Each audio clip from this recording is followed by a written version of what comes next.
পূজার্চনা চ্যানেলের পক্ষ থেকে আজকের নিবেদন। কুরুক্ষেত্রম গয়া গঙ্গা প্রভাস পুষ্করাণি চ তীর্থান্বিতানি পুণ্যানি।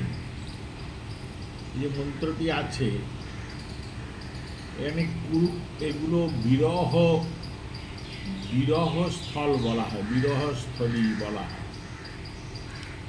কুরুক্ষেত্র মৃত্যু সংগঠিত হয়েছিল, গয়া গঙ্গা এগুলি সবই মৃত্যুর সঙ্গে সংযুক্ত। প্রভাসে ভগবান শ্রীকৃষ্ণের মৃত্যু সংগঠিত হয়েছিল। পুষ্কর রাজস্থানের কাছে, যেখানে ব্রহ্মাজি মৃত্যুবরণ করেছিলেন, পুষ্কর তীর্থ। পুষ্করে লোকে শ্রাদ্ধাদি কাণ্ড করে, পিণ্ডদান করে। এই তীর্থগুলো বিরহ তীর্থ হলেও শাস্ত্র একে বলছে তীর্থান্বিতানি পুণ্যানি। এতানি তীর্থানি পুণ্যানি। এই সব তীর্থ কিন্তু অত্যন্ত পুণ্য, পবিত্র তীর্থ এগুলো। তারপরে তো গঙ্গাজি তো আছেন, পবিত্র হতেই হবে।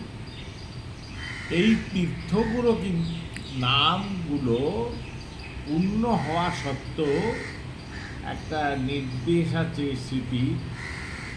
সেখানে বলা হয়েছে যে সন্ধ্যায়ঞ্চ তথা হোমে দিবা নামার্চনে শুধি বিবাদৌ তু মাঙ্গল্যে কুরুক্ষেত্রম ন পাঠয়। মাঙ্গল্য কর্ম যেগুলো, মঙ্গলজনক কর্ম, যেমন সন্ধ্যা বন্দনা, হোম যজ্ঞ ইত্যাদি, পূজার্চনা করার সময়, বিবাহাদি সংস্কার সংগঠিত করার সময়, এইসব মাঙ্গল্য কর্ম যেগুলো শুভ কর্ম বলে চলতি ভাষায় বলা হয়, সেগুলোতে এই তীর্থগুলোর নাম উল্লেখ করা হয় না। ওই গঙ্গীচ যমুনে চৈব, ওই সপ্ততীর্থের নাম উল্লেখ করেই শেষ করা হয়। এটা একটা জ্ঞাতব্য বিশেষ বিষয়। অনেক পুরোহিত মশাইগণ পূজা করতে বসেই পূজা কালে ভবন্তি হ বলে যজমানকে নান্দিমুখ করাচ্ছেন, বৃদ্ধিকালে ভবন্তি হ এরমভাবে বলে থাকে, কিন্তু না বলাটা উচিত, কারণ শাস্ত্রের তাই নির্দেশ। জয় গুরু, জয় শ্রী সীতারাম।